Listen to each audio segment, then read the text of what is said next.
Before Dracula terrified you, before Lestat seduced you, and before Edward sparkled in the spotlight of modern fantasy, there was Lord Ruthven, a name you've probably never heard of, but he was the first literary vampire to haunt the pages of a book.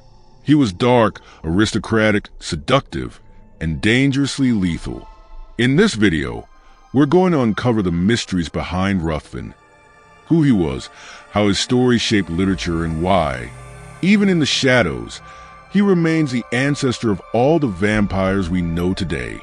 Stay with us, because what you're about to discover will change the way you see vampires forever. No one knows for sure where he came from, but Lord Ruthven emerged as a force of nature, imposing and inescapable. His presence was a blend of grace and danger, like a predator born to walk among men without being recognized. He was an aristocrat whose pale beauty contrasted sharply with the unease he stirred in everyone around him.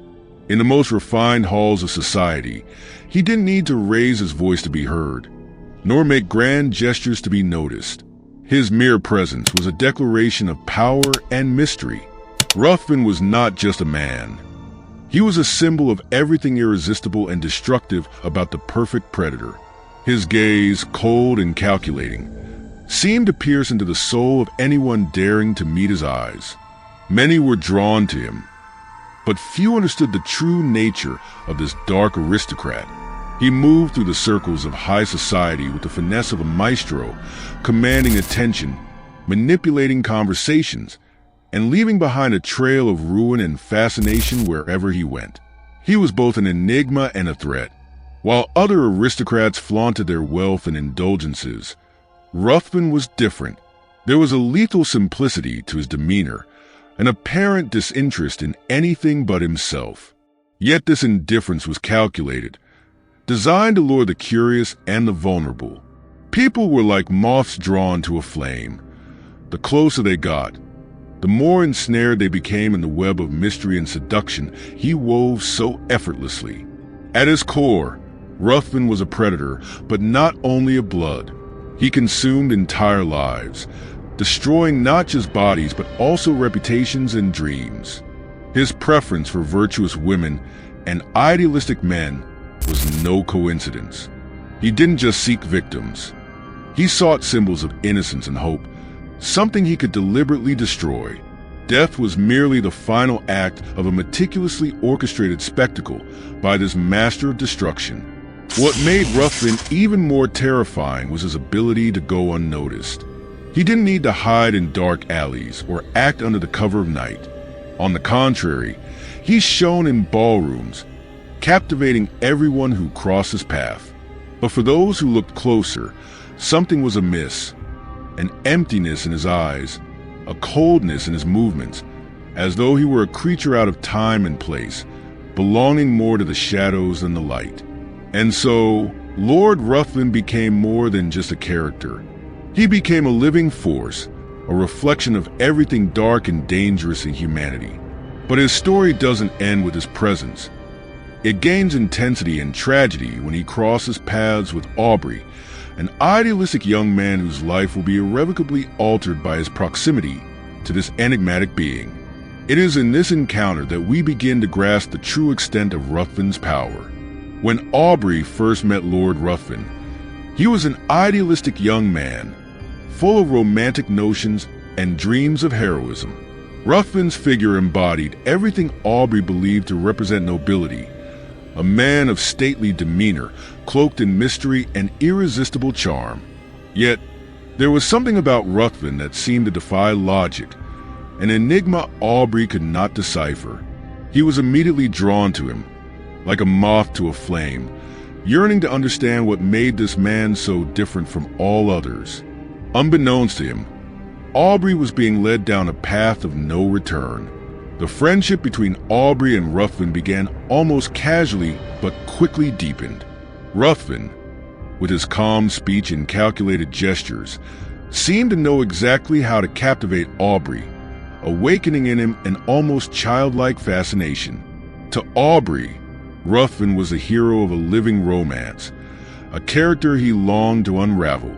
But Ruthven was not just a friend. He was a skilled manipulator, and every word he spoke, every smile he gave, was meant to weave an invisible trap. Aubrey wasn't just seeking a friend.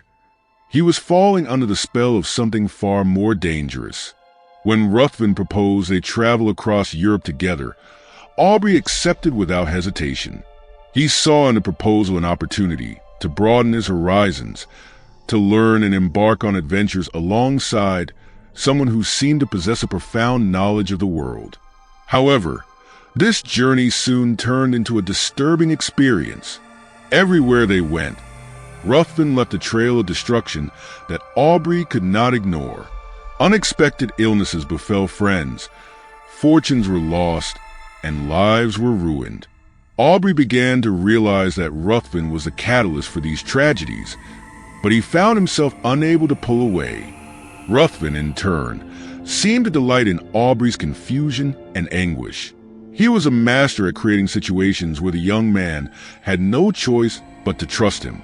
In moments of despair, Ruthven would offer assistance, but always at a cost Aubrey would only understand later. There was something deeply predatory about his closeness to Aubrey, as if he were testing the young man's limits, studying him with the cold interest of a scientist observing prey. Aubrey felt the growing tension, but was trapped between admiration and terror. As the journey progressed, Aubrey's fascination began to take on a darker tone. He started to watch Ruthven with suspicion, noticing details he had previously overlooked. Why did Ruthven never seem to tire, never fall ill? Why did his vacant gaze seem to conceal an insatiable hunger? But whenever Aubrey tried to confront him, Ruthven always managed to deflect his suspicions, manipulating him with smooth words and veiled promises. Doubt gnawed at Aubrey, but he didn't know how to escape Ruthven's hypnotic control. Their relationship reached its climax when Ruthven was mortally wounded during an attack. In that moment, with life slipping away from him, Ruthven made a request that would seal Aubrey's fate. He must remain silent about his death and everything he knew about him for 1 year and 1 day. The promise seemed absurd, but Aubrey, overcome by shock and a sense of duty, swore to obey. What he didn't know was that this vow would be the key to his downfall, for Ruthven had no intention of disappearing. From that moment, Ruthven's true nature would begin to reveal itself, leading the story down a path of inescapable terror. In every hall Lord Ruthven entered, he was like a flame drawing the attention of everyone around him, but his beauty concealed a dark purpose. Virtuous women, innocent maidens, and impressionable youths were his preferred targets. His charm was inescapable, a mix of carefully chosen words and penetrating gazes that seemed to promise unspoken secrets. He knew exactly how to make his victims approach willingly, offering themselves as lambs to the slaughter. But unlike a passionate lover, Ruthven never gave. He only took. Ruthven wasn't after mere companionship. He craved lives to consume. His method was meticulously calculated. Approach, earn trust, and then upend everything that person believed to be safe. He didn't just steal blood, but also dignity, hope, and above all, the moral purity of his victims. Those who crossed his path were left in ruins, not just physically but spiritually. Ruthven was a predator who fed as much on destruction as on the frailty of his prey. The impact of Ruthven wasn't immediate, but gradual and devastating. He slowly infiltrated the lives of his victims, using sweet words and a calming presence to mask his true intentions. He was like a slow-acting poison that caused no initial pain, but corroded every fiber of one's being over time.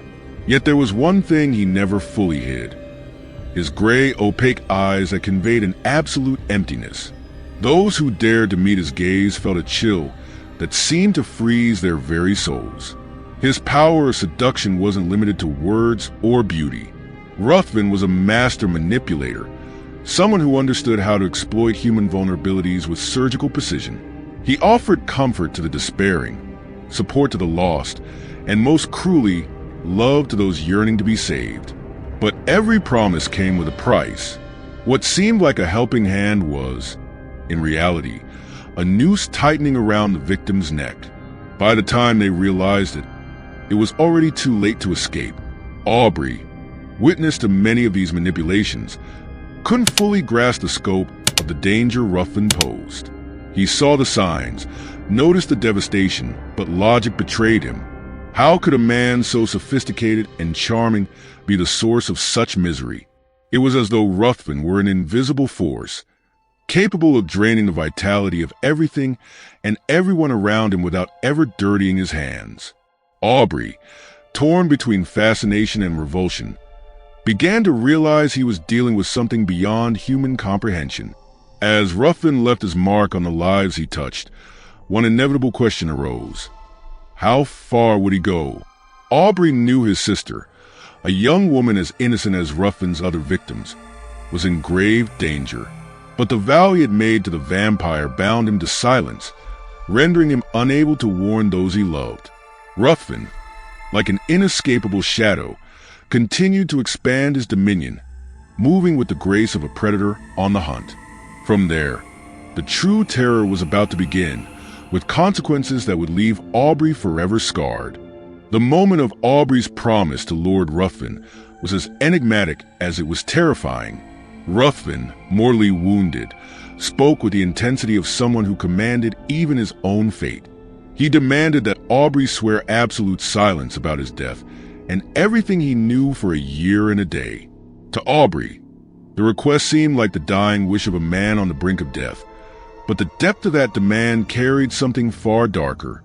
The weight of the vow, made in desperation, became a chain binding him to an ever-growing horror. After Ruthven's death, Aubrey tried to move on, but his mind remained restless. He believed he had fulfilled his duty by honoring the request for silence, yet something felt off. Even after witnessing Ruthven's body being taken by thieves for what appeared to be a ritual under the moonlight, Aubrey sensed it wasn't the end. The feeling that Ruthven was somehow still alive began to erode his sanity, becoming a constant presence in his thoughts. It was as though he were haunted, not by Ruthven's ghost, but by the promise itself. When Aubrey returned to London, the marks of Ruthven's influence began to reveal themselves in unsettling ways. He discovered that his sister was engaged to a mysterious man who had suddenly emerged in high society. The description was unmistakable. It was Ruthven, as though death had never touched him. Aubrey's blood ran cold. He wanted to scream, to warn everyone around him, but the vow silenced him like an invisible shackle. Every unspoken word felt like an added weight on his shoulders, as Ruthven's shadow loomed ever larger over his family. Ruthven, now reintroduced into London's social circles, was more imposing and captivating than ever. He not only deceived everyone around him, but did so with a perverse elegance, silently mocking Aubrey's despair. Ruthven's proximity to Aubrey's sister was like a blade pressed against Aubrey's throat. He watched powerless, as his own home became a stage for the vampiric predator whose hunger knew no bounds. Every glance between Ruthven and Miss Aubrey seemed to foreshadow an inevitable, disastrous end. Meanwhile, Aubrey struggled to maintain his sanity.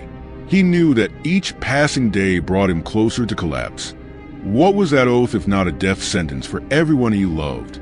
Ruthven played his game masterfully, appearing at social events, charming audiences, and gaining allies, while Aubrey sank further into isolation and despair. The young man was trapped between loyalty to his promise and the need to save his sister. But how could he confront something that had already proven to be immortal? With his sister's wedding imminent, Aubrey realized he could no longer remain silent. He had to choose between the promise he had made and the survival of those he loved. But that choice carried a terrible price, and Ruthven was always one step ahead, manipulating the board with lethal precision. Aubrey, tormented and exhausted, was nearing his breaking point. The confrontation between him and Ruthven was about to reach its climax, where the true extent of Ruthven's power would finally be revealed. When Aubrey saw Ruthven reappear in London, his mind was overtaken by a mix of disbelief and terror. It was impossible that this man, whom he had witnessed die, was now walking among the living. And yet, there he was, with the same unshakable elegance and that empty gaze that seemed to see beyond the flesh. Ruthven hadn't just returned. He seemed more powerful, more confident, as if death itself had only served to reaffirm his supernatural strength. For Aubrey, it wasn't just inexplicable, it was an affront to logic and sanity. As Ruthven moved through the halls of high society, he seemed to revel in the impact his presence had on Aubrey. He was a specter that could not be ignored, yet at the same time, he was untouchable. Aubrey's attempts to find a logical explanation for Ruthven's return failed miserably. It was as if the vampire's existence defied the very laws of reality. Ruthven not only walked among the living, but did so with the same magnetic aura as before, drawing attention and admiration, while Aubrey sank deeper into despair. The worst part, however, wasn't Ruthven's return itself, but the fact that he now seemed to have a new target: Aubrey's sister. Aubrey saw Ruthven's glances toward Miss Aubrey, felt the growing danger, but was trapped in a terrible dilemma. The oath he had sworn to the vampire kept him silent, as though an invisible force prevented him from speaking. Each passing day left him feeling more powerless, as if Ruthven were slowly tightening the chains around his soul. It was a cruel game, and Aubrey knew the ending would be devastating. Ruthven, for his part, seemed to play with time, stretching the tension to its breaking point before delivering the final blow. He knew Aubrey was vulnerable, torn between the honor of his oath and the need to protect his sister. This macabre dance between the two was not just a clash of wills. It was a psychological battle in which Ruthven held the upper hand. His presence at social events and his skill in manipulating people's perceptions made him the perfect predator, and Aubrey was completely at the mercy of his moves. Ruthven's return brought forth a new dimension of terror, the fear of being hunted, not by a creature hiding in the shadows, but by someone who walked openly in the light. He was a master at creating the illusion of safety, while silently plotting the ruin of his victims. Aubrey, isolated and mentally exhausted, began to question his own sanity. What was more unbearable, Ruthven's presence or the inability to act? Each moment seemed to bring him closer to collapse as Ruthven continued his calculated advance. Miss Aubrey's wedding was approaching, and Aubrey knew this would be the point of no return. Ruthven had orchestrated everything to position himself at the center of Aubrey's life, ready to exact his revenge or satisfy his hunger. The tension reached its peak, and Aubrey felt that by breaking the oath, he might not only confront Ruthven, but also unleash something even darker. Yet he also knew time was against him. What would happen on the day of the wedding? The fate of Aubrey and his sister teetered on the edge of an abyss, and the final revelation about Ruthven was about to unfold. Miss Aubrey's wedding took place amidst the splendor society expected of a union between aristocratic families. However, for Aubrey, every celebratory note sounded like a funeral march. He watched helplessly as his sister was handed over to a monster whose true nature he was powerless to reveal. Ruthven stood at the center of the ceremony, imposing and untouchable, displaying his charm with masterful ease. To the guests, he was the perfect groom, but to Aubrey, he was a predator closing in on his ultimate prey. Confined to his bed by the weakness consuming him, Aubrey felt the unbearable weight of his impotence. He tried desperately to write letters to his sister, begging her to flee the marriage, but none reached her hands. Those around him dismissed his pleas as the ravings of a fragile mind. But Aubrey knew it wasn't madness. He understood, with an almost painful clarity, that his sister was being sacrificed to something far beyond human. His soul, racked by guilt and fear, could do nothing but watch as the preparations went on. Ruthven, ever calculating, seemed to savor Aubrey's torment. Every gesture, every smile directed at his sister felt like a provocation. He knew Aubrey was bound by his oath, unable to act, and he wielded that vulnerability as a weapon. His presence was a constant shadow, a reminder that he controlled the board entirely. For Ruthven, this wedding was more than a union. It was a definitive victory, a reaffirmation of his immortal power over the world of the living. When the ceremony finally ended, Ruthven vanished with his new bride, leaving Aubrey alone with his agony. He knew he would never see his sister again, and that Ruthven would carry the tragedy to its ultimate conclusion. The exhaustion and weight of the events began to crush Aubrey's mind. He fell into a delirious fever, haunted by visions of Ruthven and his sister, dancing in his thoughts like an unending nightmare. Each passing day was a deeper descent into darkness as he awaited the inevitable end. At the end of his life, Aubrey found a brief moment of clarity to reveal the truth about Ruthven. With the last of his strength, he disclosed everything to his sister's guardians, every dark detail about the vampire who had destroyed his family. His confession was a mix of desperation and relief, a final attempt to fight against Ruthven's power. But it was too late. Ruthven and Miss Aubrey had disappeared, and her fate was sealed. Aubrey died, knowing he had failed to protect those he loved. The story of Lord Ruthven marks the beginning of a dark era in literature. He was the first vampire to emerge in the pages of a tale, an archetype that would shape all vampiric figures to come. His presence is not merely that of a supernatural predator, but of an idea that redefined terror and seduction. With him, the aristocratic, seductive, and deadly vampire was born, a figure that would echo for centuries in the minds of writers and readers. Unlike the creatures of folklore that inhabited the fears of common folk, Ruthven paved the way for a new kind of vampire, one who infiltrates society, seduces, and destroys with sophistication.